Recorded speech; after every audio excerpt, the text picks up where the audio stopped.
Selamat malam, Anda menyaksikan Catatan Demokrasi. Partai politik kini makin gencar untuk melobi lintas parpol koalisi. Apa sebenarnya tujuan mereka? Apakah mencari pasangan tiap capres yang masuk radar saat ini? Masih teka-teki sebenarnya. Figur capresnya, cawapresnya Anies, cawapresnya Prabowo, dan juga Ganjar Pranowo belum dibuka ke hadapan publik. Malam hari ini siapa tahu belak-belakan, terang-terangan dibuka Kita ya. harap sih seperti itu, karena hingga saat ini pun tidak hanya cawapres bagi pasangan capres siapa, tapi bahkan koalisi mana untuk mana saja kita masih belum tahu hingga saat ini. Nampak koalisi seperti dibolak-balik, akankah kemudian nanti koalisi Pilpres 2024 akan berubah di detik-detik terakhir? Kita akan bahas langsung bersama dengan sejumlah narasumber kami di meja Catatan Demokrasi.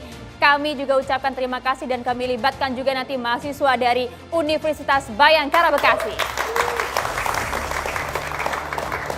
Luar biasa tepuk tangan. Nanti kalian teman-teman mahasiswa bisa langsung bertanya kepada narasumber di Catatan Demokrasi.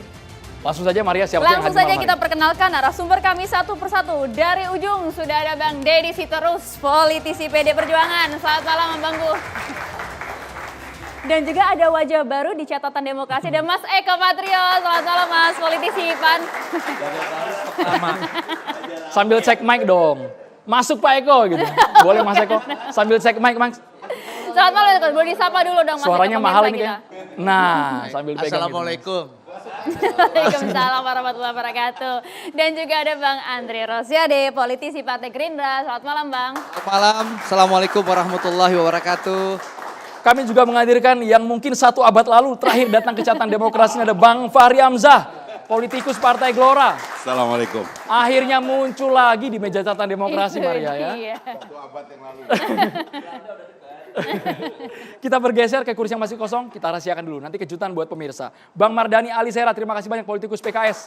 Assalamualaikum. Assalamualaikum warahmatullahi wabarakatuh. Malam semuanya. Selamat malam. Dan ini yang sekarang gencar juga di akar rumput dan juga media sosial, Bang Johnson Sitindaun, politikus Partai Luar biasa. Demokrat. Selamat malam Bang. Selamat malam, shalom, salam sejahtera untuk kita semuanya. Baik, luar biasa. Kita langsung ke Bang Deddy Sitorus karena hari ini merupakan Rakernas PDIP hari pertama, tapi sepertinya sudah banyak spill, bocoran yang dikeluarkan oleh PDIP. Bahkan Puan Maharani tiba-tiba membocorkan nama-nama bakal calon wakil presiden dari Ganjar Pranowo. Itu beneran nggak? Itu valid nggak Bang Deddy, nama-nama itu Bang Deddy? Ada banyak AHY, ya, Erick Mas? Thohir, Mahfud MD, Sandiaga Uno, Ridwan Kamil, Bang Deddy Sitorus yang nggak ada nih. Saya temannya aja. Ya kalau valid atau tidak nama itu yang sudah bicara itu kan Ketua Bidang Politik PDI Perjuangan. Jadi kita harus percaya bahwa itu valid. Dan terus terang memang ada banyak nama-nama yang sedang didiskusikan yang masuk ke DPP partai dan ke Ibu Ketua Umum dan semuanya sedang dipikirkan didiskusikan dengan para senior partai, para tokoh bangsa dan sebagainya ya. Karena memilih pasangan calon itu kan tidak ada U-turn-nya. Jadi hanya sekali milih, ya itulah yang terbaik untuk kita yang kita bisa persembahkan bagi bangsa Indonesia. Jadi ya memang valid Mas. Oke, sebegitu sulitkah kemudian menentukan pasangan bagi Mas Ganjar untuk PDIP? Memang sudah punya golden ticket, bisa maju sendiri. Atau memang sedang menggalakkan koalisi, berbincang sana-sini. Kita lihat juga kemarin partainya Mas Eko juga datang. Katanya menyodorkan nama juga dan lain-lain. Tidak mungkin memilih itu mudah. Ya karena Indonesia kan punya banyak stok pemimpin ya. Dan kita punya masyarakat yang majemuk, ya. Kita punya latar belakang sejarah yang kaya dan berwarna juga. Dan ini ritual 5 tahunan yang menentukan arah bangsa ke depan, ya. Setidaknya untuk periode 5 tahun. Jadi sudah pasti harus dipikirkan dengan matang, ya. Ada fatsun, ada sejarah di kita, ada kebiasaan di kita, ada pertimbangan di kita. Yang kedua tentu kami berupaya sebanyak mungkin mengajak teman-teman partai lain untuk bersama-sama memperjuangkan penerus Pak Jokowi memimpin Indonesia ke depan. Karena kita memang punya ideologi gotong royong, kita percaya dari sejak zaman Bung Karno bahwa membangun bangsa ini pasti harus bersama-sama. Tidak mungkin hanya PDI Perjuangan, tidak mungkin hanya kaum nasionalis, tidak mungkin hanya mereka yang berada di partai politik. Tentu perlu kerjasama, gotong royong dan semangat membangun kebersamaan. Oke, karena kursi cawapres ini juga diperebutkan saat ini Bang. Sama halnya seperti kursi kosong ini Bang. Kursi kosong ini sudah ada yang punya ternyata. Bang Maman, monggo silakan. Sudah hadir di meja Catatan Demokrasi ada Bang Maman Abdurrahman, politisi Partai Golkar. Silakan Bang. Terima kasih banyak Bang Maman. Kira-kira namanya masih kokoh dengan Airlangga Hartarto atau sudah bergeser ya malam hari ini? Tapi Bang Deddy, kabarnya kemarin PAN merapat langsung menyodorkan nama di hadapan publik. Teman-teman media juga merekam nama Erick Thohir yang kami sodorkan. Itu belum deal, menemukan jalan buntu atau gimana Bang Deddy? Ya, itu baru pertemuan pertama dan itu sesuatu yang sehat. Jadi partai politik datang untuk bekerja sama, melakukan kerjasama politik, melihat potensi peluang kerjasama politik dan mereka punya nama untuk diusulkan, itu kami apresiasi dan itu penting ya. Karena semakin banyak orang berpikir tentu keputusannya akan semakin baik. Karena kita kan memilih bangsa ini, memilih pemimpin ini sudah pasti ingin yang terbaik. Semua calon yang sampai dicalonkan oleh partai politik atau koalisi partai politik tentu adalah mereka-mereka yang terbaik, anak-anak bangsa terbaik. Tetapi ingat, kita sedang mencari yang terbaik dari yang terbaik. Best among equals. Ya, dia haruslah menjadi primus inter pares. Tidak cukup menjadi anak terbaik bangsa, tetapi harus terbaik di antara yang terbaik, terbaik di antara yang setara. Saya kira itu. Nampaknya Erick Thohir belum yang terbaik dari terbaik. Iya. Mas Eko, saya mau langsung ke Mas Eko, boleh Bang Deddy. Mas Eko, nampaknya nama yang disodorkan belum terbaik dari yang terbaik. Ditolakkah kemarin oleh PDIP? Enggak, sebenarnya terbaik, kelihatannya terbaik. Cuma kan politik tuh bagusnya tuh kalau semakin lama di ayun lebih bagus kelihatannya gitu ya, kalau saya lihat gitu ya. Kalau saya lihatnya seperti itu. Tapi gini, kenapa PAN mengajukan Erick Thohir gitu ya? Karena kita lihatlah sekarang anak muda, tokoh bangsa yang sekarang ratingnya kalau ibarat TV itu lagi bagus-bagusnya, ya. Dari sebelum jadi menteri aja jadi pengusaha sudah begitu banyak bermanfaat untuk bangsa ini gitu ya. Misalnya contoh bagaimana berkaitan dengan masalah sepak bola, kepemilikan sepak bola. Lalu juga saya pernah juga merasakan kerjasama dengan beliau di industri TV. Industri TV yang tadinya tidak berating akhirnya menjadi rating dan menjadi top program. Dan menjadi nomor 1 TV tersebut gitu ya. Jadi buat saya itu. Lalu juga sekarang di BUMN. Tahun 2022 sudah memberikan keuntungan dan ini sejarah mencatat 303 triliun. Itu dipegang oleh yang namanya Erick Thohir. Belum pernah ada seperti itu. Banyak lagi ya, belum juga dia berkaitan BUMN yang berkaitan dengan masalah jargonnya akhlak. Lalu berkaitan juga dia, orang belum punya koran muslim, dia udah punya koran muslim. 1992 Republika. Kalau ngomong masalah Islam, dia membangun masjid di mana-mana. Jadi buat saya, sementara saya melihatnya dibandingkan dengan yang lain yang tadi namanya yang ada, saya melihatnya masih Erick Thohir yang Mas dibaik Eko dan dibaik. puja-puji orang luar Mas, orang di dalam partai Mas. Pak Ketua Umum belum dipuji sama sekali Mas Eko Patrio, jangan-jangan kesinggung nanti. Ini hebatnya PAN, ini hebatnya PAN. Kita punya kader bagus, kader baik, tapi setelah kita pertimbangan dan sebagainya, jangan salah, Pak Zulkifli Hasan pun juga ya, dari tingkat DPW, ranting dan sebagainya, itu juga mengharapkan Pak Jul bagian dari yang sudah digembar-gemborkan dengan Pak Erlangga. Dan itu buat saya mumpuni juga. Beliau juga di eksekutif pernah, di legislatif pernah, ketua MPR pernah, di kementerian pernah dan sebagainya. Cuma kita melihatnya, ini Pak Jul nih punya catatan tersendiri dengan Pak Erick Thohir. Udah sejarah, udah sebelum jadi apa-apa tuh Pak Erick Thohir udah deket dengan Pak Zulkifli Hasan. Dan Pak Jul udah, nih ini yang disebut dengan yang Ki Hajar Dewantara, tuturi handayani, mendorong dari belakang untuk Erick Thohir. Jadi hebat PAN. Mas Eko, tapi tidak hanya ketum Anda, begitu tadi sudah disebut, tapi kan orang dalam kan juga ada di KIB juga ada Pak Erlangga Hartarto. Kenapa nama itu tidak kemudian dibawa? Loh, iya, artinya gini, ini makanya tadi saya bilang, ini masih panjang nih, ya kan? Tapi untuk sementara ini, inilah kita berikan yang terbaik. Anak muda bagus. Oke, Pak Erlangga nggak baik berarti ya? Oh bukan gitu. Ini bukan bicara baik atau tidak baik. Cuma kan ini udah dapurnya orang kan. Pak Erlangga ini udah punya dapur sendiri. Kan satu rumah sama Partai Golkar. Iya, satu rumah. Tapi juga contoh P3 juga satu rumah tiba-tiba bisa ngelayap kemana-mana. Iya kan? Oh jadi PAN pengen nyusul melayap juga? Oh, Enggak, gitu artinya ceritanya. begini kalau saya Golkar lihat. ditinggal sendirian dong Mas Eko. Apa? Golkar ditinggal sendirian dong. Enggak. Kita apapun juga, nih ini perlu dicatat ya. Nah. Kita melangkah ke Bu Megawati kemarin, kita laporan dengan Pak Erlangga, kita laporan juga dengan Ketua Umum P3.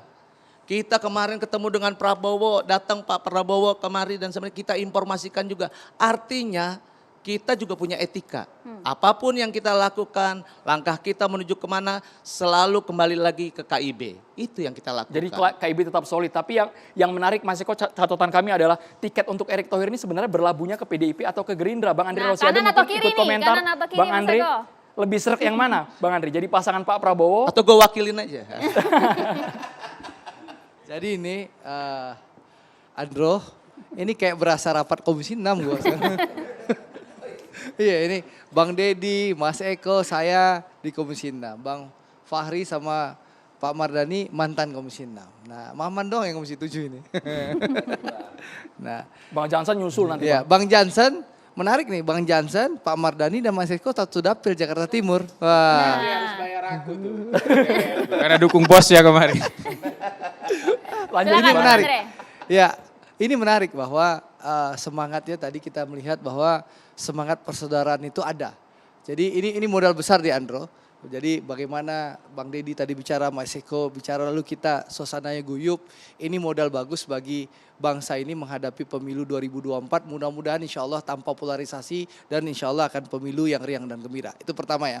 Lalu yang kedua soal siapa cawapres Pak Prabowo ya. Tentu sekali lagi kami ada di Koalisi Kebangkitan Indonesia Raya. Sampai saat ini calon wakil presiden Pak Prabowo yang terkuat, kandidat terkuat itu adalah Gus Muhaimin.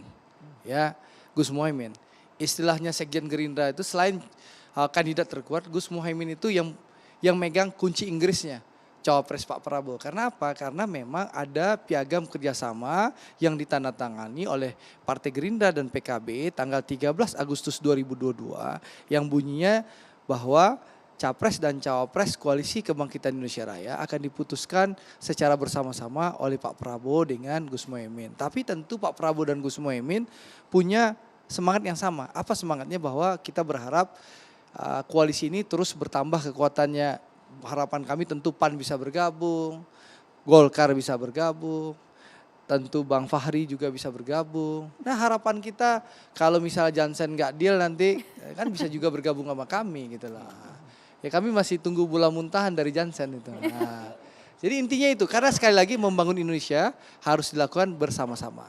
Ya, dengan semangat gotong royong. Masih normatif ini Bang, Masih jawabannya iya. Ya, masih memang. kurang puas kan?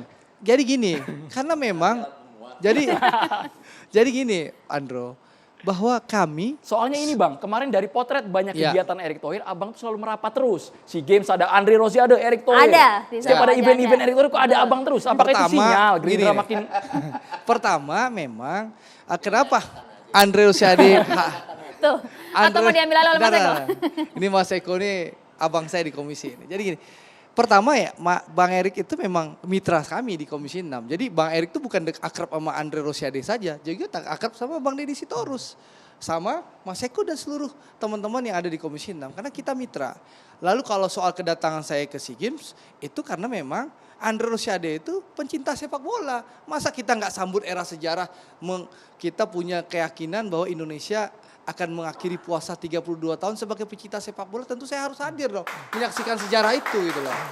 Karena mencintai sepak bola, menjadi pendukung sepak bola tidak cukup dengan narasi, tapi dengan hadir ke stadion dan mendukung secara langsung. Wah, oke. Kunci Begitu. Inggrisnya adalah Caimin. Tapi Kunci kalau- Inggrisnya tetap Gus Muhaimin. Ya, Gus Muhaimin. Kalau kita lihat tadi, Mas Eko kan bilang ini tinggal lirik kanan atau lirik kiri doang nih. Tapi Ya. kalau di Gerindra sebenarnya peluangnya seberapa besar sih ET ini? Jadi gini, kan kemarin Partai Gerindra secara resmi sudah berkunjung ke Dewan Pimpinan Pusat PAN.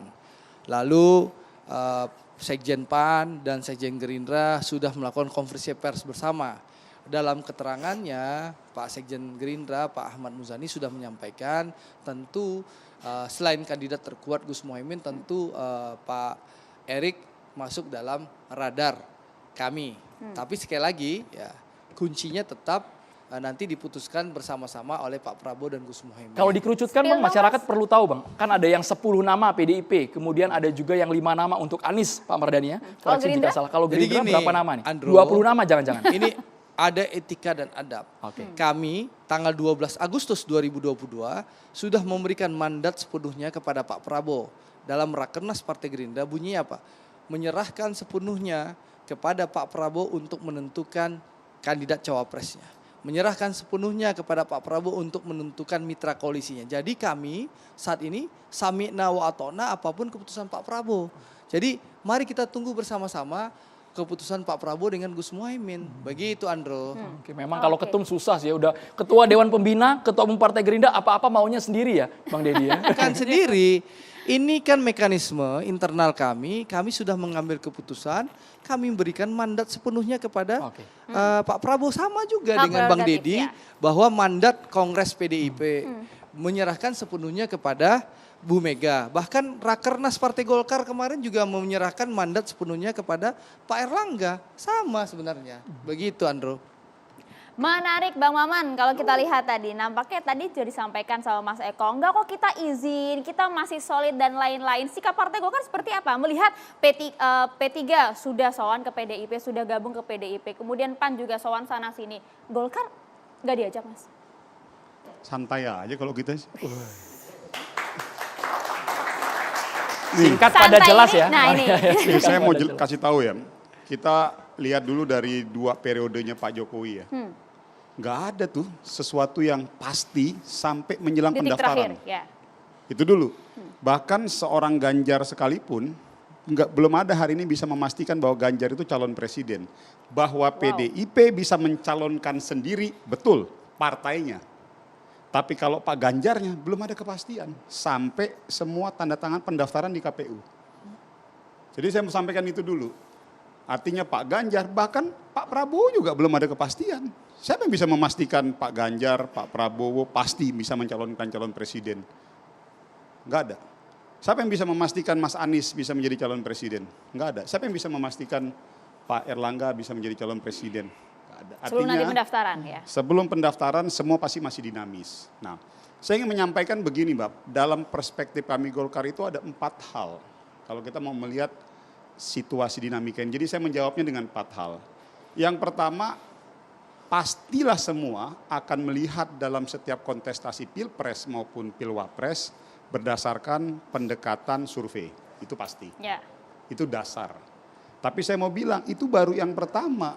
Ada 4 hal yang harus kita lihat. Jadi kan hari ini kan semuanya kan masih berputar-putar, berjoget-joget dalam perspektif pendekatan hasil survei. Ada preferensi yang kedua, yaitu preferensi elit, individu elit ya, yang nggak bisa dikesampingkan. Apa itu individu elit? Kita udah tahu di etalase nasional ini banyak figur-figur elit yang sesama mereka juga pasti ada irisan-irisan yang ketemu dengan tidak ketemu. Dan itu menjadi salah satu hitung-hitungan politik tersendiri loh, yang nggak bisa kita anggap sederhana, yang hanya sekedar dihitung hanya dari faktor hasil survei. Nggak bisa. Kalau memang kita hanya sekedar melihat dari hasil survei tanpa melihat faktor pendekatan preferensi elit, individu elit, hari ini pasti udah gampang aja semua nih. Udah ketemu tinggal deklarasi, capres, cawapres, kenapa sampai hari ini belum? Ya karena tadi, semua baru melihat dari pendekatan hasil survei. Yang kedua belum dilihat, dan itu menjadi target menjadi salah satu konsekuensi hitung-hitungan tersendiri, preferensi individu elit. Yang ketiga, partai. Seperti tadi di awal saya bilang, PDI dari semua partai yang bisa mencalonkan satu-satunya sendiri itu PDIP. Tetapi pertanyaannya, kenapa PDIP masih perlu menggandeng partai lain? Karena kan ada banyak faktor juga yang dihitung oleh PDI. Selain tadi yang ketiga saya sampaikan tadi, faktor tiket partai. Jadi semua ini nih, kita semua nih hari ini kan berputar-putar, bersana sini, berdansa, berjoget. Semua karena 3 faktor tadi. Ada lagi Mbak yang terakhir ini. Ini yang mungkin juga menjadi salah satu hal yang sampai hari ini juga masih belum ketemu. Mohon maaf ya, kita belajar dari kasus Pak Jokowi terpilih pertama kali, Pak Jokowi terpilih menang. Tapi bagaimana dengan dukungan parlemen? Apakah nanti kita mau mengulangi kesalahan yang kedua kali? Pada saat presiden terpilih nanti, kita tidak menghitung faktor kekuatan dukungan di parlemen. Ini juga harus jadi pertimbangan. Maka dari itu Golkar melihatnya dalam 4 hal itu. Kalau Airlangga masuk faktor yang mana Bang? Karena kita jujur saja Bang, hal. secara Golkar partai kuantitatif besar. Enggak, Airlangga 4 hal. Hartarto, secara kuantitatif Saya nggak bilang Airlangga gini Mas, Hartarto saya mau sampaikan, tidak bisa kita hanya melihat satu faktor. Karena kan tadi saya bilang, kan teman-teman mau melihat ini kenapa nih masih begini. Karena 4 hal ini. Yang terakhir ini yang paling penting sebetulnya. Kita nggak boleh lagi sekedar melihat asal terpilih, asal yang penting jadi, tapi pasca terjadinya lo mau ngapain. Kita juga butuh dukungan kekuatan di parlemen. Makanya ada wacana, contoh misalnya hari ini saya ingin sampaikan, kita juga diskusi kok. Artinya kalau dari sisi Partai Golkar kita membuka ruang kepada siapapun. Dan kita juga tidak berani mengatakan bahwa apakah Pak Erlangga pasti menjadi calon presiden atau pasti menjadi calon wakil presiden atau tidak. Karena tadi Mbak, ada 4 hal yang harus dikompromikan dan dibicarakan semua. 4 ya Bang ya? Apakah ini artinya terbentuk poros keempat sesaat lagi ditanggapinya hanya di catatan demokrasi? Pemirsa.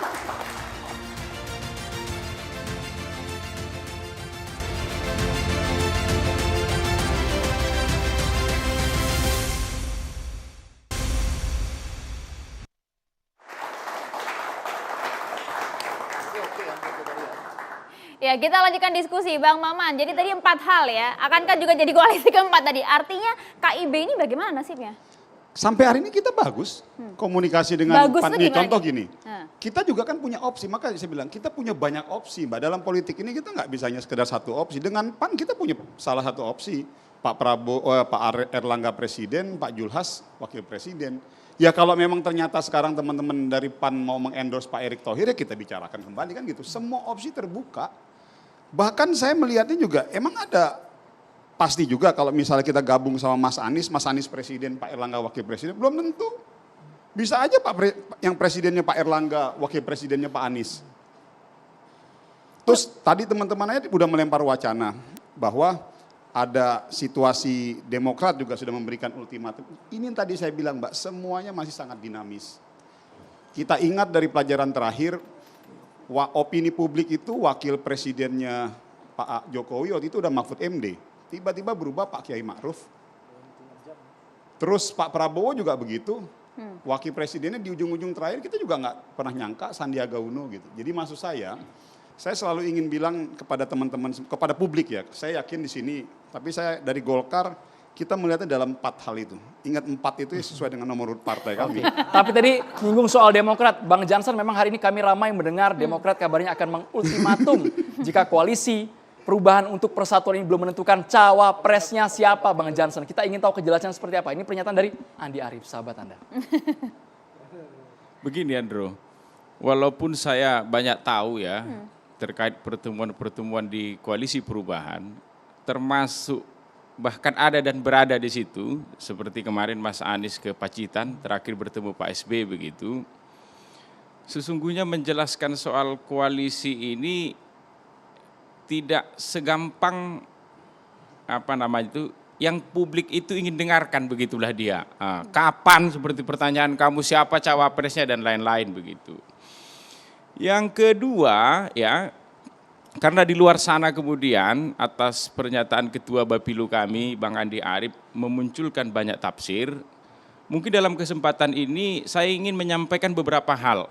Karena ini kan terkait soal perasaan puluhan juta orang di luar sana juga yang memang hari ini ingin mendukung koalisi perubahan ini. Jadi untuk teman-teman semua di luar sana, khususnya ya para relawan dan pendukung koalisi perubahan, yang pertama ya, puluhan juta jumlahnya. Yang pertama,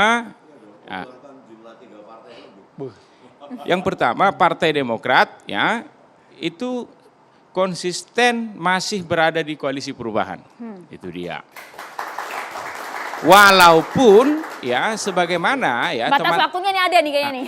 Walaupun sebagaimana ya publik lihat ada cukup banyak ya elit-elit partai politik yang datang ke Cikeas ataupun ke Pacitan begitu, berjumpa dengan Ketua Majelis Tinggi kami Pak SB maupun Mas AHY. Nah, tetapi itu sedikit pun tidak menggoyahkan posisi kami ya, Partai Demokrat konsisten sampai per hari ini berada di koalisi perubahan. Itu dulu dia.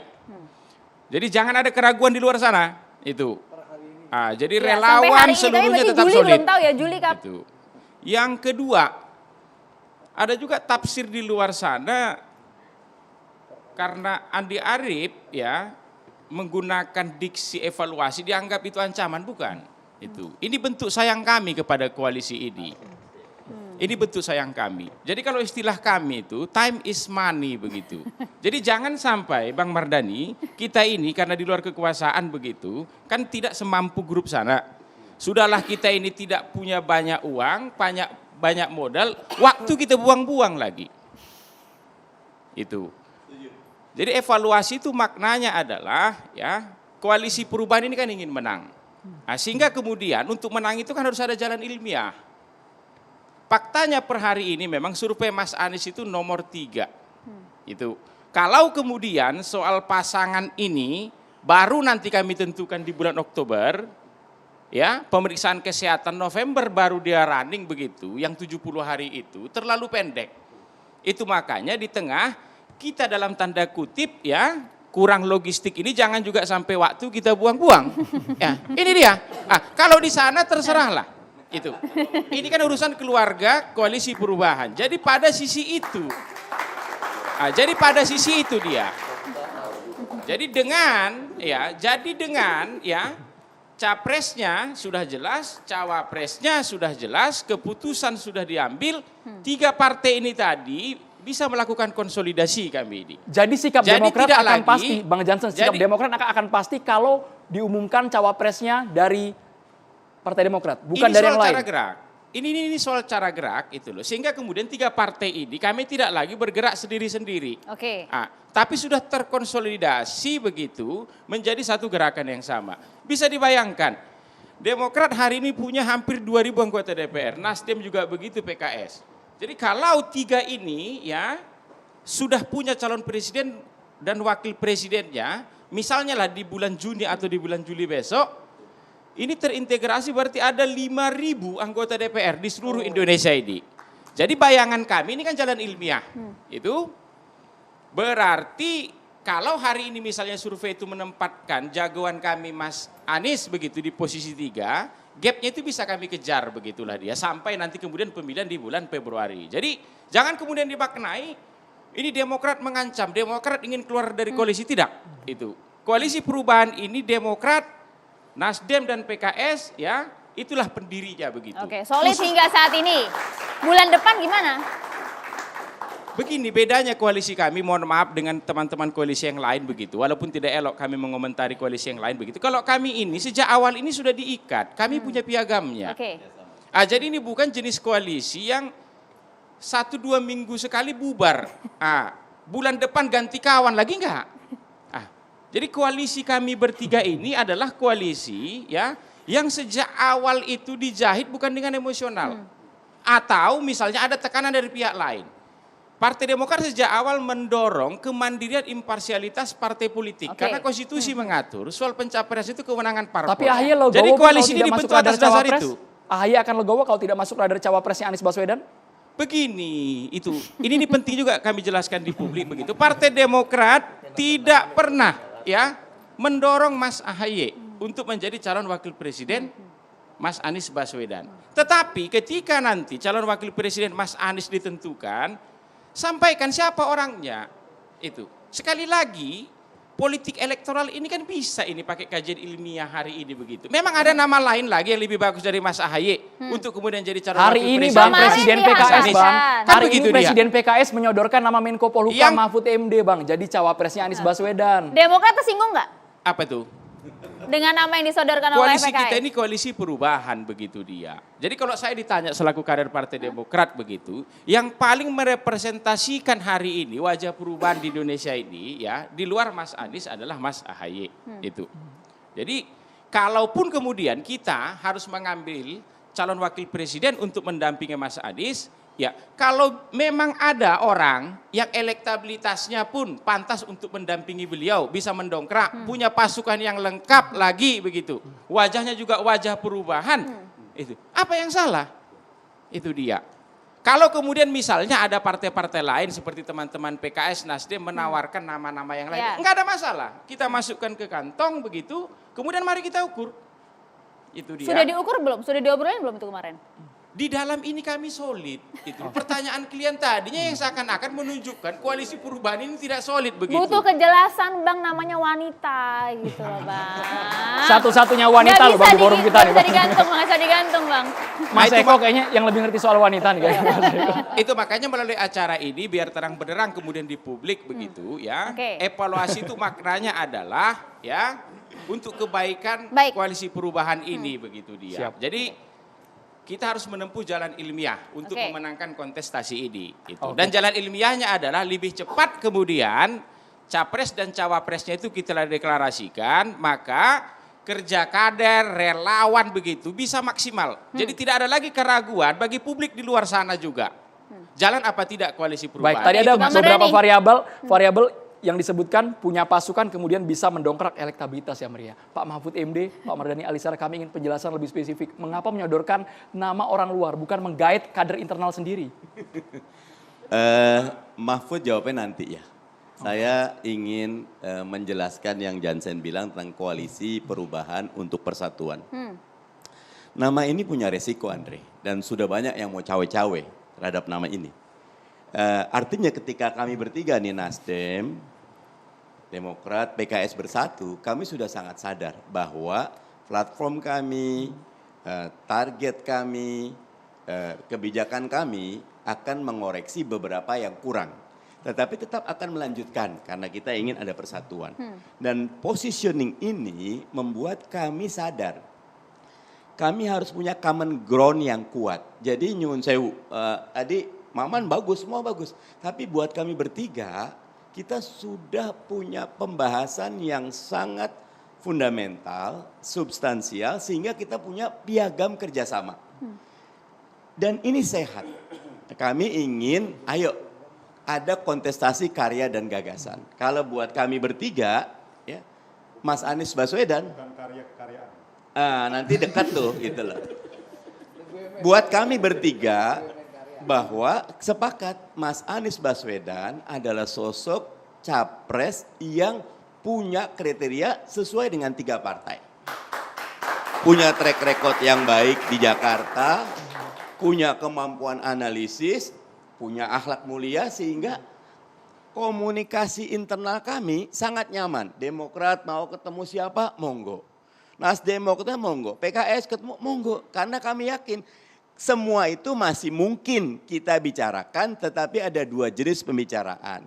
Satu, kalau dalam kaidah dakwah itu ada yang thawabit wal mutaghayyirat. Thawabit itu yang tetap, yang mutaghayyirat itu yang bisa berubah. Yang tetap apa? Bahwa platform kami koalisi perubahan untuk persatuan.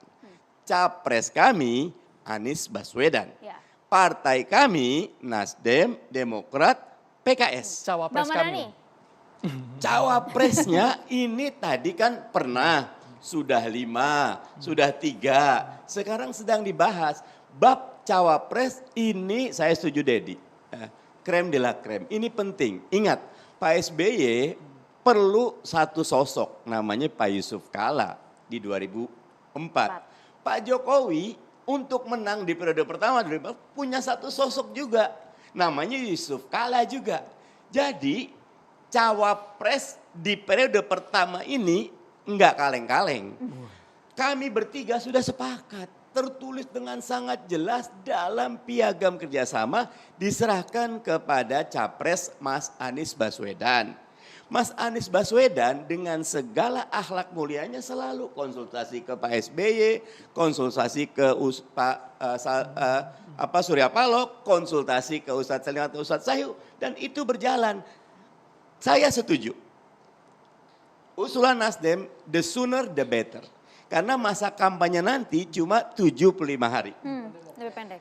Dan tidak ada yang bisa mengalahkan hukum sentimen publik. Dan hukum sentimen publik itu tidak bisa dibangun dalam waktu yang pendek. 2019 kita punya 120 hari masa kampanye. Sekarang kita cuma 75 hari masa kampanye. Dan karena itu saya sepakat, saya juga selalu teriak, segera sepakati cawapresnya siapa. Kalau perlu paparkan target kita apa.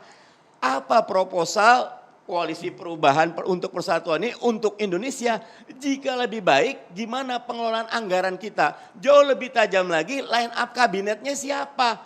Paparkan itu semua, nanti partai-partai atau koalisi yang lain akan masuk. Ayo kita diskusi. Jangan lagi bicara figur saja. Mana detailnya, mana roadmapnya, mana kebijakannya. Kalau udah ke situ, pemilu kita naik kelas. Ya. Nah, gitu Ndro. Bang Mardhani, figur yang disodorkan oleh Pak Anies siapa? Mas Anies sudah berbincang. Tetapi dalam banyak hal kita juga menerima masukan. Yang jelas begini, hasil surveinya Mas Anies masih perlu suara di Jawa Tengah dan di Jawa Timur. Sehingga siapapun yang diusulkan mesti mampu menambah suara di Jawa Tengah dan di Jawa Timur. Selalu dua, secara kuantitatif dia menambah suara, clear itu. Secara kualitatif dia duit tunggal, karena kita berharap nanti beban kita berat, utang luar negeri kita besar, pertumbuhan ekonomi kita masih 5%, PISA skor kita masih jalan di tempat, banyak sekali PR kita. Dan itu nanti tugas berat capres dan presiden dan wakil presiden. Karena itu dua-duanya harus betul-betul bisa bekerja sama. Gitu. Mas AHY nggak memenuhi itu? Mas AHY. Ditahan dulu ya, usai jeda saat lagi.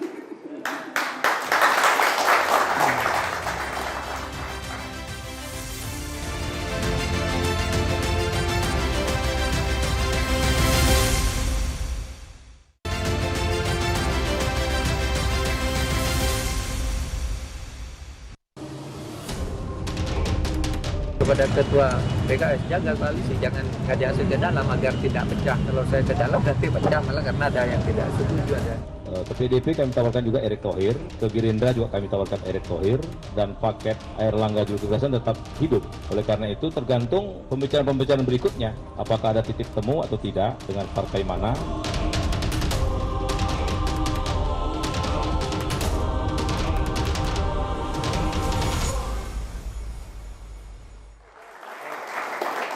Bang Mardhani, kalau kita spesifik menyebutkan nama figur, karena kabarnya figur yang diinginkan oleh Presiden PKS Ahmad Saiku, Pak Mahfud MD juga menolak tawaran untuk menjadi pendamping Anies Baswedan.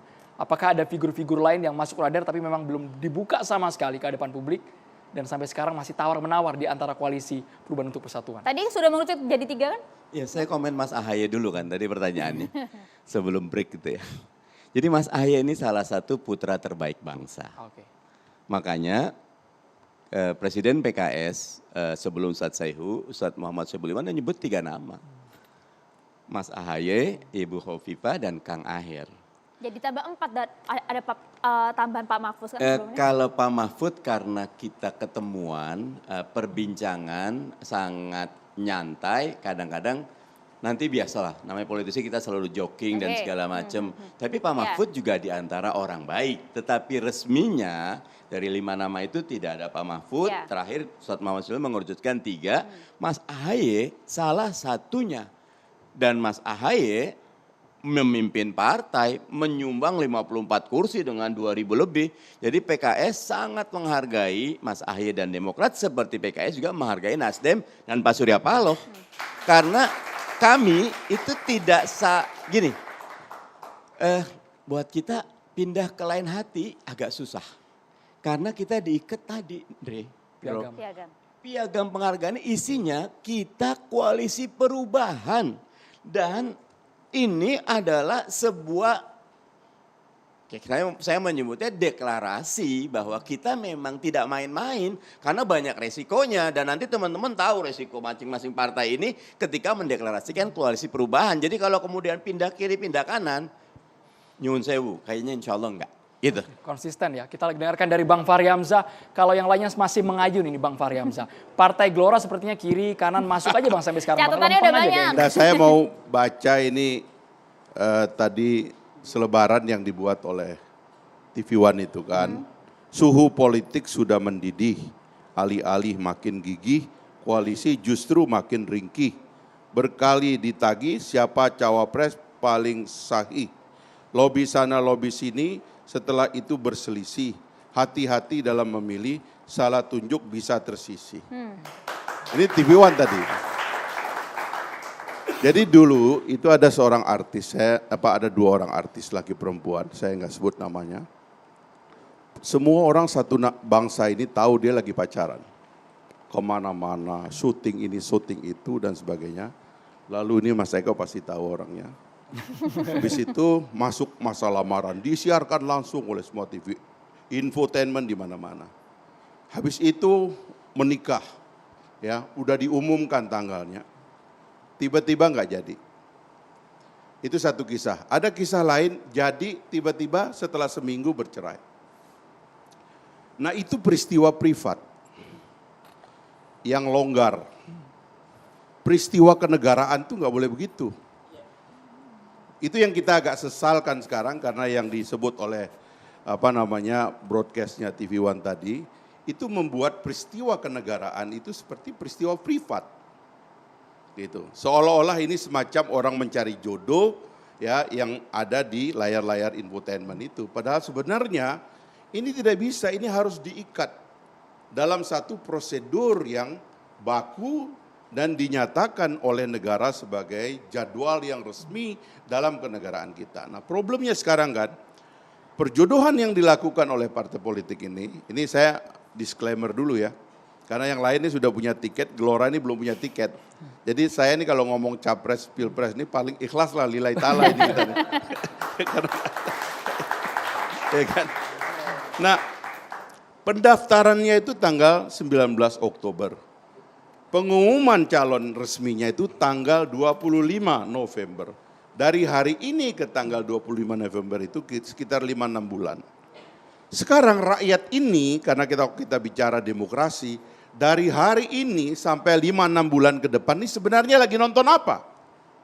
Kan itu pertanyaannya kepada rakyat. Nah, inilah yang seharusnya, mohon maaf kalau menurut saya ya, daripada teman-teman partai politik itu direpotkan, disibukkan oleh hal-hal seperti ini, dan rakyat juga lama-lama nanya, ini apa gunanya saya nonton headline setiap hari ini soal si ini cipika-cipiki sama si ini makan sayur lodeh sama si ini makan bakso sama si ini, gunanya buat rakyat apa? Itu kan nanti jadi pertanyaan rakyat. Menurut saya mendingan rembukan untuk mengatur jadwal pemilu yang lebih benar. Yang saya sering usulkan, ajukan dulu perdebatan antara partai politik, habis itu ajukan dulu caleg-caleg tadi disebut itu ada 3 dari Jakarta Timur di sini. Harusnya mereka ngomong bertiga ini masa depan DKI pasca IKN pindah bagaimana?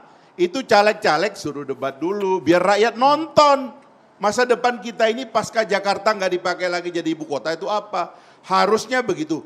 Baru nanti karena terjadinya pada bulan Oktober, paling tidak bulan September lah, yang disebut perjodohan itu, yang kalau saya sendiri menganggap thresholdnya harusnya ditiadakan. Karena MA sudah mengatakan ini adalah open legal policy, ya mbok ya thresholdnya ditiadakan. Supaya Mas AHY nggak perlu nunggu siapa capresnya, supaya Erlangga nggak perlu nunggu dengan siapa koalisi, supaya Pak Prabowo bebas seperti Pak Ganjar bebas. Bang Zul kalau mau maju sendiri silakan maju. Ini teman-teman kita partai kader di PKS ini bisa maju juga kadernya. Kan harusnya begitu, biar tempur semua. Nanti ada orang Aceh, ada orang Papua, kan enak nontonnya. Sekarang kita harus menunggu orang-orang di pada namanya ada huruf O, karena mereka yang dianggap paling layak dan semua harus nunggu. Karena yang lain dianggap tidak layak. Kan ini yang menyakitkan kuping rakyat ini, orang Papua, orang Aceh, orang Bali, orang Sumbawa sana, nggak jelas ini. 5-6 bulan ini tidak ada gunanya buat rakyat. Menurut saya, ayo rembukan untuk mengubah jadwal kampanye. Itu jauh lebih bermanfaat. Tapi kan semakin awal makin transparan. Publik juga bisa menilai Bang Fahri Hamzah. Tidak akan, ini Bung Maman tadi menyebut 4 hal. Dari 4 itu saya coret 1, saya tambah 1 supaya tetap 4. Saya coret DPR-nya karena sebenarnya dalam presidensialisme, presiden itu berkoalisi dengan rakyat, bukan dengan parlemen. Itu dalam parlamentarisme. Maka saya tambah 1, Anda menyebut elit. Ini ditentukan elit, ini ditentukan polling, ini ditentukan tiket. Saya tambah 1 yang Anda nggak ngomong, ditentukan oleh logistik. Tragis ini memang. Orang nggak mau ngomongkan hal yang paling penting yang ada di imajinasi kita ini. Bahwa pilpres itu adalah suatu kegiatan yang sangat mahal. Dan tidak akan ada koalisi sampai kita menyepakati siapa yang membiayai. Kalau mau jujur ini di zaman dulu, saya kira zaman sekarang terjadi. Kalau saya harus menyerahkan tiket saya kepada partai lain untuk mengambil posisi presiden atau wakil presiden, masa tiket saya ini tidak dibayar? Kan begitu logikanya kan? Kalau begitu saya kasih kotel efek ekor jas kepada orang lain. Saya tidak punya ekor jas, sudah nggak punya ekor jas apalagi jas. Nggak dikasih duit juga. Kan mustahil terjadi. Inilah yang mempersulit koalisi. Makanya saya mengatakan dari semua calon yang lebih mantap Pak Prabowo. Kenapa? Dia ketua umum partai, dia calonnya. Pada pertemuan capres ada dia. Pada pertemuan ketua partai ada dia. Dia lebih gampang. Yang lain belum tentu. Karena hak dan palu tadi yang 4 itu nggak di tangan dia. PDIP belum tentu, Bang. Belum tentu, palunya nggak di tangan Ganjar. Sudahlah, ini kita udah tahu semua ini, makanya harusnya daripada kita bingung, ya kan nggak jelas kayak gini, libatkan rakyat dari awal, jadwalkan pemilu yang baik, hapus threshold, kita mulai dari nol. Tapi sebelum ke mahasiswa, menarik tadi Bang. Palunya tidak di Ganjar Pranowo, Bang Deddy Sitorus. Gini, kita bicara hari ini dan masa depan lah. Bukan apa yang ideal. Karena kalau bicara yang ideal kita nggak usah diskusi hari ini. Kalau kita harus kembali ke threshold dan segala macam. Undang-undang pemilu menyatakan bahwa kontestan pilpres adalah partai politik dan gabungan partai politik. Tentu dalam urun rembuk pasangan tentu harus melibatkan partai-partai. Memangnya walaupun Pak Prabowo dia ketua partai dan dia calon presiden bisa sendiri memutuskan? Kan enggak juga. Ya, sebagian kedaulatan itu diserahkan pada partai-partai yang bekerja sama untuk mengusung calon. Jadi tidak ada satu calon pun yang independen di sini. Karena memang pesertanya ada partai politik. Karena itu menyangkut, Begini, Bung Dey, menyangkut saya dia. Interupsi sedikit. Bentar dong. Kalau Pak Prabowo tuh begini, ini supaya Anda jangan keliru ya. Pak Prabowo tuh bisa begini, dia cuma perlu satu partai, kecuali P3. Kalau ketua umum partai itu oleh dia dikasih posisi sebagai wakil presiden, kan semua bisa. Itu yang tidak bisa dilakukan oleh calon lain. Itu kan asumsi. Itu realitanya. Realitanya begitu. Tidak. Realitanya kalau memang itu realitanya, tidak bisa dia sudah menentukan dirinya. sendiri. Dia Kalau sudah menentukan Prabowo sendiri. dia bisa menjamin dirinya karena dia calon, itu dia asumsi adalah base. presiden, dia ketua umum. Asumsi bahwa Prabowo bisa menentukan sendiri. Faktanya Nah, tidak. saya sebenarnya nggak ngomong soal itunya. Loh, ya tapi udahlah, saya kan membicarakan bukan, ini adalah omongan Anda kan ada betapa implikasinya kacaunya pada jadwal kita. ini gitu loh. Ya, tadi soal kekacauan, ketidaksempurnaan, yes, sepakat Mas. Tapi problem kita hari ini bukan bagaimana yang ideal, tetapi bagaimana kondisi hari ini. Mari kita bicarakan perubahan itu, ya, Sekarang perbaikan kalau sistem rakyat politik. nanya kepada Anda, kenapa saya mesti nunggu 5-6 bulan ini? Kenapa enggak Anda rangkum aja prosesnya lebih cepat? Anda kan partai ini cukup itu untuk lebih merubah pantas, undang-undang. lebih pantas Anda tanyakan karena partai lain juga sudah cukup. Kita baru 45 hari loh. Yang lain Mas Anies itu udah 8 bulan. Pak Prabowo udah 10 bulan jalan sebagai calon presiden. Kita baru 45 hari dan kita sudah langsung tunjuk, sampaikan kepada publik, ini loh nama-nama calon yang ada di kita. Tunggu saja. Kecuali kita mau bilang, ya sudah kita mau referendum aja nih. Mana calon wakil presiden yang terbaik ditentukan rakyat. Tapi kan itu bukan masalah kita hari ini Mas. Karena tidak mungkin itu kita lakukan. Kecuali kita mengubah undang-undangnya. Pembicaraan tentang pengubahan undang-undang bukan sekarang saatnya. Sekarang problemnya adalah bagaimana memang. Karena ini begini, ini kan aneh ya. Dulu tuh setiap hari kita diserang, kapan kita umumkan. Kita mengambil posisi, kita butuh waktu. Sudah, kita tentukan. Sekarang juga sama. Biarlah itu berproses, karena ini proses kebangsaan. Bukan persoalan PDI Perjuangan sendiri. Bukan hanya masalah Ganjar sendiri. Ini persoalan bagi kami, keyakinan politik kami. Bahwa pasangan calon yang kami pilih tidak sekedar menang. Tapi memang bisa membawa negara ini selangkah lebih maju dari apa yang sudah dicapai Pak Jokowi. Akankah sesuai sejarah bahwa akan diumumkan last minute Bang? Loh, apapun bisa terjadi. Karena begini, patokan kita itu kan tahapan pemilu yang ditetapkan oleh oleh KPU, oleh undang-undang. Bukan ditentukan oleh polling atau ditentukan oleh media massa atau talk show seperti ini. Jadwal itu yang kita ikutin. Gitu loh, sepanjang itu tidak melewati batas, itu silakan. Keuntungannya kan ada pada misalnya Anies Baswedan yang sudah dari 8 bulan lalu bisa mengenalkan diri dan segala macam. Kalau sekarang mereka belum menentukan siapa pasangan wakilnya, ya silakan itu proses natural. Kita tunggu segera mengerucut, Bang Mardhani. Jadi kalau saya usul sekali lagi, kalau saya mengusulkan, kembalikan saja proses yang ada di tangan partai politik ini dalam satu schedule yang melibatkan rakyat. Prosesnya sudah Menurut berlangsung, saya, Bang? ya Sudah enggak kan. ditetapkan? Oke. Ini kalau besok keputusan MK-nya proporsional tertutup gimana? Kita tidak bahas itu pada Ya hari ini. enggak Bang dong, Fahri. kan Terima semua kasih, Bang. opsi itu masih ada di tangan Beda kita. dong, kan kita bicara Iya. pilpres Loh, bukan enggak. pileg. Kan Bang maksud Mardhani, saya, silakan. kan Iya. Anda nggak mau merubah aturannya, padahal Saya MK komen bisa ya. merubah Kan tidak mau Bang Fahri, mengubah. bergantian, Bang. Kan aturannya bisa Apakah dirubah oleh realistis MK. sekarang Kenapa meminta partai itu? politik nggak mau berubah, padahal MK bisa Apakah merubah? realistis mengubah undang-undang sekarang? Apa mungkin? MK realistis, kan masa mantan DPR nggak legislator sebagai juga pembuat Bang Fahri. undang-undang? Kan bisa. Kan gak lucu kita partai politik yang mengajukan Oh iya, judicial betul. review ke Bukan, Mahkamah nggak harus ke Konstitusi. MK dong, Loh, duduk di DPR gimana? aja kan. Udah deh. Iya, Kita bergeser Gini, ke Bang Mardhani. kita gini Bang lah. Mardhani. Menyatakan yang ideal tuh gampang. Saya- Tetapi kan kita harus bicara pada realita. Realitanya inilah undang-undang yang ada sekarang. Kasih Det, Gitu saya loh. nyambung ya. Jadi 6 bulan ini justru rakyat mendapatkan pelajaran yang baik. Bagaimana dimulai dengan KIB. Koalisi Indonesia Bersatu, mereka bergabung.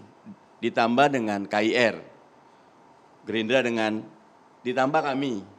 Ditambah ini sebuah proses yang memang pelan tapi pasti dan ini menunjukkan sehatnya demokrasi kita karena tidak ada satu aktor pun yang bisa secara absolut menentukan. Diskusi kita seperti ini menunjukkan semua sedang memasang strategi. Semua sedang melakukan penyesuaian karena tidak ada yang ingin maju pilpres cuma sekedar maju pilpres. Tapi kita ingin maju pilpres dan menang di pilpres. Karena kita tahu partai politik ini adalah salah satu pilar yang dikasih konstitusi hak privilege untuk memajukan orang terbaik yang mendapatkan otoritas terbesar. Dan baik Anies Baswedan kemana-mana kita jalan. Erlangga Hartarto kemana, Pak Prabowo, Ganjar maju, ini sehat dan karena itu ayo kita lanjutkan. Kalau tidak sempurna, tidak ada yang sempurna. Jangankan kita di Indonesia, tapi proses evolusinya baik. Dan karena itu PKS, Nasdem, Demokrat kokoh dengan koalisi perubahan Mas dan Eko, untuk komentar. persatuan. Mas Eko. Iya, gini. Kalau saya melihat mencari wakil presiden dan presiden itu bukan hanya sekedar akomodatif. Bukan hanya, tapi juga harus ada realistis. Nah realistisnya apa? Juga jangan, karena nggak enak udah deh, ini kita ajak aja. Tapi juga ada di situ menang. Nah menang pun juga bukan sekedar menang. Tapi bagaimana juga bisa bermanfaat untuk orang banyak, untuk bangsa ini. Jadi saya melihat memang mencari orang hebat itu di Indonesia banyak. Tetapi bagaimana caranya yang tadi dibilang. Ada 4 tadi itu buat saya itu penting sekali. Dan yang ujung-ujungnya tadi udah Jansen bilang, logistik. Itu penting banget buat saya, buat kami, bukan saya, buat kami nih.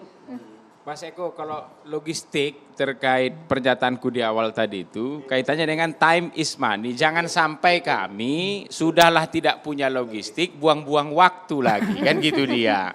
Kaitannya dengan itu, bukan kaitan logistik yang dimaksud oleh Bang Fahri. Itu. Lanjut Mas Eko. Iya, jadi artinya buat saya apapun tadi diucapin oleh Jansen, tapi buat saya memang penting itu. Ya, sementara ini dengan kondisi kampanye terbuka, lalu juga dengan kondisi dari pileg, pilpres. Ingat juga satu lagi ya, tadi Bang Fahri bilang katanya bahwa kita ringkesin saja. Hanya di sini ada satu poin Bang Fahri, kalau buat saya, kalau kita mensosialisasikan sebagai caleg, calon legislatif, itu pasti masyarakat udah pinter. Presiden yang diajukan siapa Mas Eko? Pasti melekat itu. Pas udah bilang presiden, wakil presidennya siapa ya Mas Eko? Mungkin kalau yang lebih pintarnya lagi, ketua tim suksesnya siapa ya? Bisa jadi begitu. Jadi artinya buat saya. Sudah kode Bang ya? Iya artinya gini, udah satu kesatuan utuh gitu loh. Udah satu kesatuan utuh yang memang harus dikomunikasikan dari sekarang. Presiden dan wakil presiden. Dan yang dilakukan oleh teman-teman ini sudah benar, tinggal bagaimana caranya sekarang adalah mencari yang terbaik. Orang-orang dari tersebut menjadi presiden dan wakil presiden, itu yang penting. Bang Andre yang logistiknya banyak santai-santai aja ini Mar, kayaknya Mar. Gerindra yang logistiknya tadi dianggap Bang Fahri banyak Bisa santai-santai menentukan aja tadi ya. Bang. Betul nggak sih Bang demikian?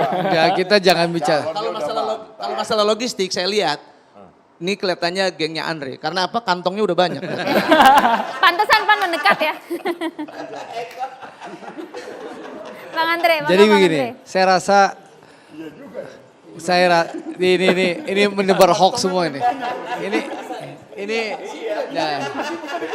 Ini jangan menebar hoax ya. Jadi gini, saya rasa hampir seluruh koalisi yang ada, koalisi perubahan dan persatuan, koalisi kebangkitan Indonesia, koalisi apa? Kebangkitan Indonesia Bersatu. Koalisi Indonesia Lalu, Bersatu. Koalisi Kebangkitan Indonesia Raya, lalu PDI Perjuangan dengan P3. Saya rasa semua ingin menang. Dan semua tentu melihat dan akan memutuskan kandidat terbaik yang akan menjadi calon wakil presiden. Karena kita semua tahu, Pak Prabowo berulang-ulang kali menyampaikan bahwa Mas Ganjar, Mas Anies itu putra-putra terbaik bangsa. Beliau berdua adalah sahabat-sahabat Pak Prabowo. Dan Pak Prabowo percaya Mas Anies dan Mas Ganjar itu punya niat yang sama dengan Pak Prabowo untuk memperbaiki bangsa. Nah ini yang penting. Nah untuk itu tentu setiap koalisi pasti ada strategi, ada taktik ya untuk akan memutuskan siapa cawapres yang terbaik untuk bisa mendukung kemenangan. Dan tentu Andro, seperti yang disampaikan Bang Fahri, pendaftaran kan masih tanggal 19 Oktober. 18-19 Bang? 19 Oktober. Ini waktu masih panjang dan itu butuh komunikasi. Kalau kami di Gerindra dengan PKB yang percaya bahwa membangun Indonesia harus dilakukan dengan gotong royong, kami terus berkomunikasi saat ini dengan PAN, dengan Golkar dan juga partai-partai lain termasuk dengan Bang Fahri ya. Oh PKB udah solid Mas.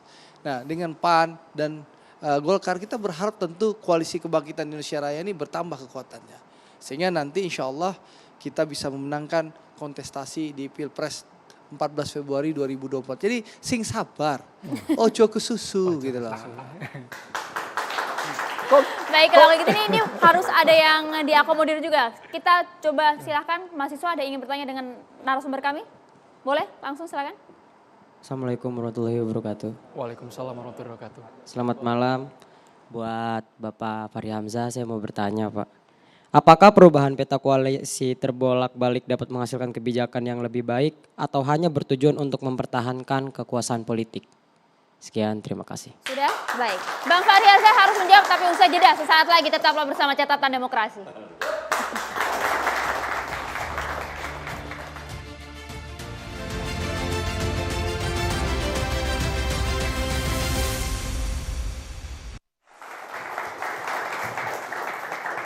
Iya, langsung saja Bang Fahri dijawab tadi pertanyaan dari mahasiswa, dari Afra.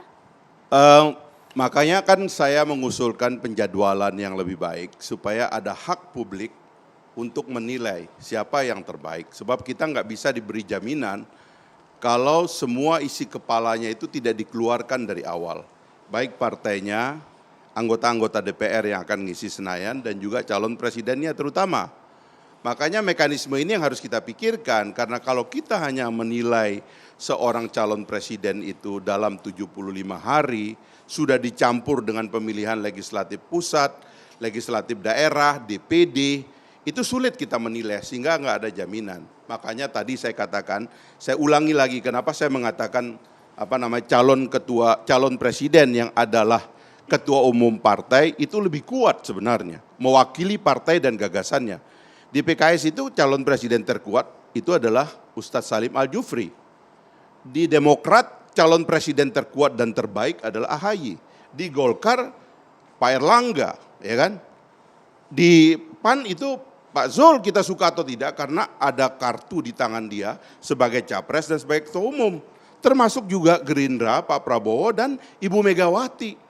Di PDIP itu yang bisa punya kekuatan. Saya sebagai calon presiden dan saya sebagai ketua umum mewakili partai saya mencalonkan sehingga kita sebagai rakyat pun jadi tahu, oh ini toh yang akan memimpin kita dan kita kemudian punya pemahaman tentang orang itu panjang, mulai dari dia mengurus partainya, memimpin partainya, sampailah nanti mereka menjadi kandidat calon presiden untuk berdebat dengan calon-calon presiden lainnya, membawa misi dari partainya, program dari partainya, sehingga kita tahu kalau partai ini berkuasa presidennya itu, dan kalau presidennya itu negara akan dibawa ke arah sana. Lah sekarang ini kan bingung. Karena orang-orang ini kan mau kawin paksa, orang-orang ini kan dipaksa berpacaran oleh sesuatu yang kita sendiri nggak jelas. Dengan segala maaf saya nggak usah sebut spesifik, tapi kesalahan ini mesti dikatakan dan mesti direvisi. Kalau kita nggak mau revisi hasilnya nggak ideal. Makanya mohon maaf saya katakan, yang ideal itu kenapa saya sebut Pak Prabowo, karena dia ketua umum, orang tahu, dia calon presiden dari awal dia tahu, dan rakyat sepertinya sudah ke sana sekarang. Dia menikmati itu. Konsistensinya sebagai calon presiden dan ketua umum partai. Kalau itu dilakukan oleh Pak Surya Paloh, oleh Ibu Mega, saya yakin tuh kompetitif betul ini pertarungan. Dan itu asyik bagi rakyat Indonesia. Saya kira itu gitu. Rakyat yang mana Bang? Rakyat yang mana yang kira-kira rakyat mengarah? semuanya. Oke. Kan gini, ada teori oligarki kan yang mengatakan, saya tidak peduli dengan, kata mereka, dengan pemilu. Saya peduli dengan nominasi. Dia bilang, saya tidak peduli dengan pemilunya oleh rakyat, tapi saya peduli dengan nominasinya oleh elit. Yang kita lakukan sekarang itu adalah hukum oligarki. Karena sebenarnya nominasinya dipaksa. Saya yakin nih ya pemilu yang akan datang kira-kira itu cuma 2. Siapa yang membuatnya 2? Kan elit. Problemnya rakyat ketika masuk kotak suara, dia sudah punya tinggal 2 di situ. Mana hak rakyat untuk memilih orang Papua, orang Aceh, orang Sulawesi, orang Kalimantan, orang NTB, mana haknya? Dia papras oleh partai politik melalui regulasi yang mempersempit ini semua dari awal. Nah dalam teori demokrasi, nomination by the people, election by the people.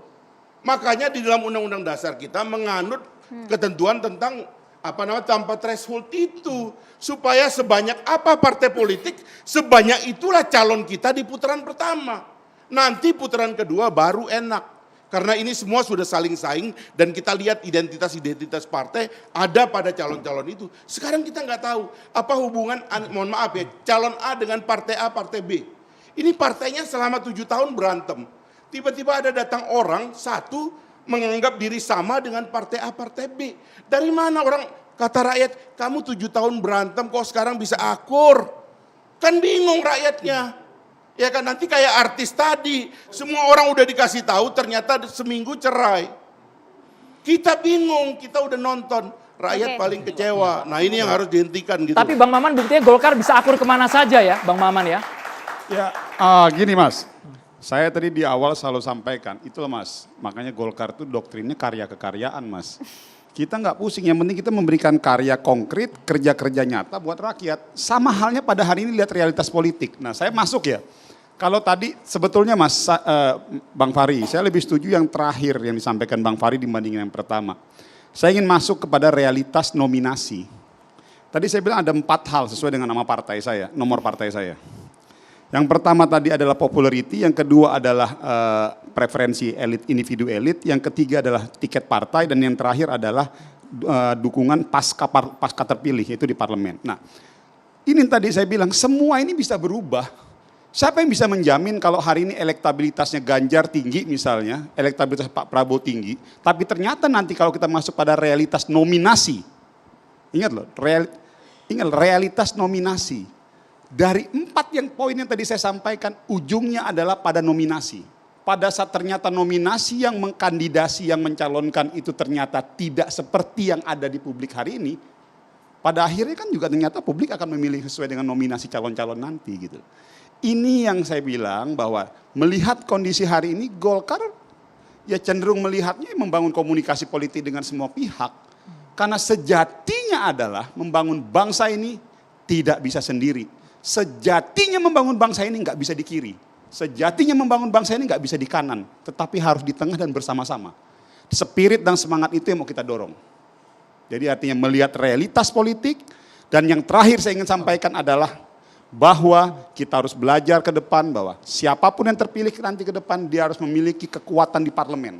Nggak bisa hanya sekedar melihat bahwa kita terpilih saja, habis itu nanti kita nggak pikirkan pasca kita terpilih, bagaimana proses pengamanan di legislatif. Nah ini juga yang dipikirkan oleh Partai Golkar. Jadi kita tidak hanya sekedar melihat bahwa mungkin kita bisa hanya sekedar berkoalisi dengan A, dengan B, tapi kita harus melihat pasca kita terpilih, bagaimana dengan kombinasi koalisi di parlemen. Bang Deddy, itu kan yang kemudian membuat PDIP masih membuka diri untuk saya mau berbagai kembali, partai, Bang. saya mau kembali gini, ini kan Bung Fakri kan bisa bicara begitu karena kan dia baru ikut berkontestasi sebagai partai. Tapi sehingga pola pikir yang sangat liberal dan sangat western sekali itu sangat kentara gitu. Sementara Indonesia punya sejarah yang berbeda. Kita tidak bisa mengatakan sistem ini paling baik dan terbaik di antara semua. Semua negara punya coraknya masing-masing. Indonesia ini sebenarnya dipaksa masuk menjadi liberal semu gitu. Kita percaya begini. Ada dikotomi rakyat dengan partai politik. Seolah-olah partai politik itu lahir dari langit. Siapa itu partai politik? Partai politik adalah rakyat mengorganisir diri, ya, menyusun program dan mimpi-mimpinya untuk bisa berkontestasi dalam pemilu yang demokratis. Jadi sejak kapan partai ini teralienasi dari partai politik? Saya bingung pemikiran yang seperti ini. Apakah ada ujuk-ujuk tiba-tiba orang jadi pengurus partai ini? Apa dia tidak lahir dari rakyat? Pengurus anak ranting itu orang di tingkat RT loh. Dari mana? Apa mereka bukan rakyat? Inilah orang yang setiap hari berdialog, bergumul dengan masalah-masalah masyarakat di lapangan. Yang sampai ke kami di legislatif, sampai di DPP, sampai ke pemerintahan. Jadi dikotomi antara rakyat dengan partai politik ini dalam konteks Indonesia menurut saya irrelevan. Kecuali kita mau liberal. Mau ala Amerika atau ala Eropa silakan.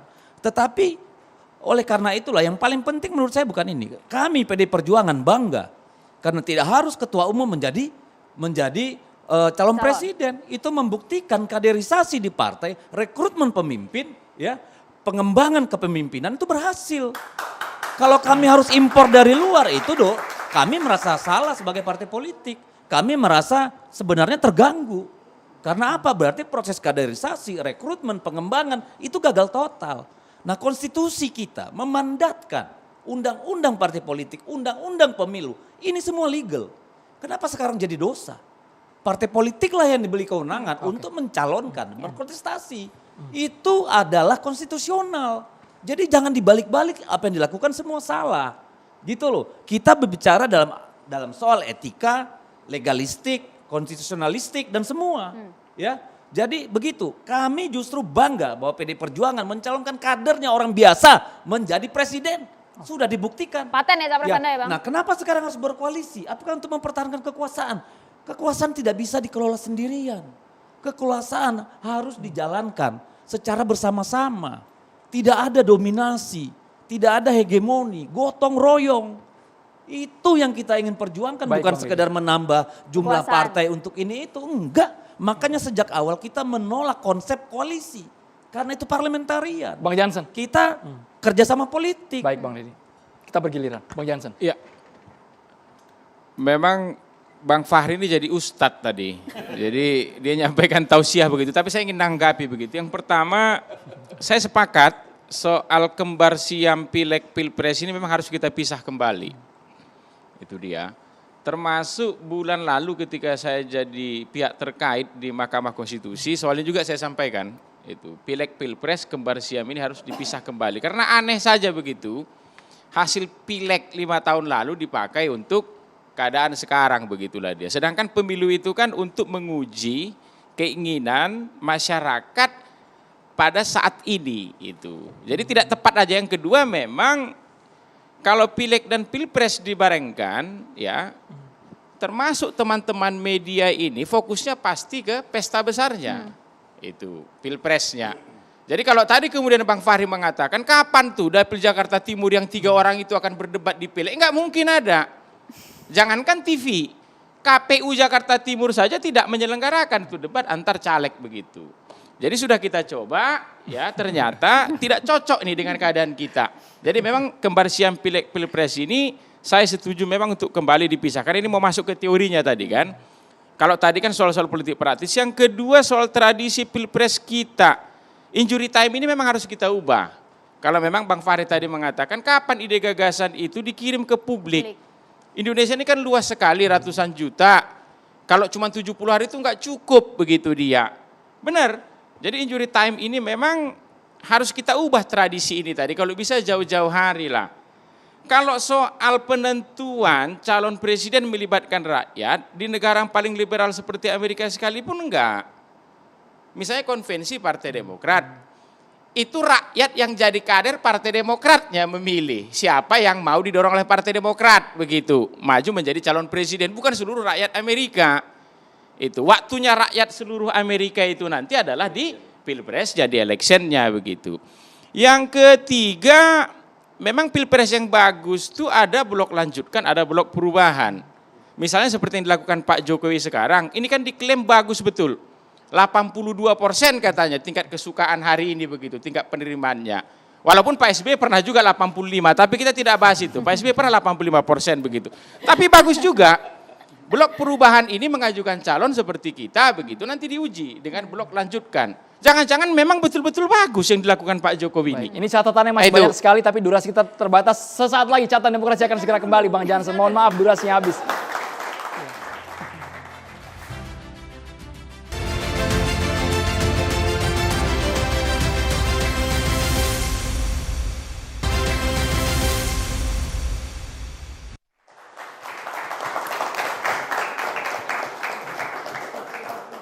Langsung saja sudah hadir di studio catatan demokrasi ada Kiai Haji Subhano Syafi'i. Assalamualaikum Pak Kiai. Assalamualaikum warahmatullahi wabarakatuh. Bismillah walhamdulillah wal khairu wasyarru masyatillah.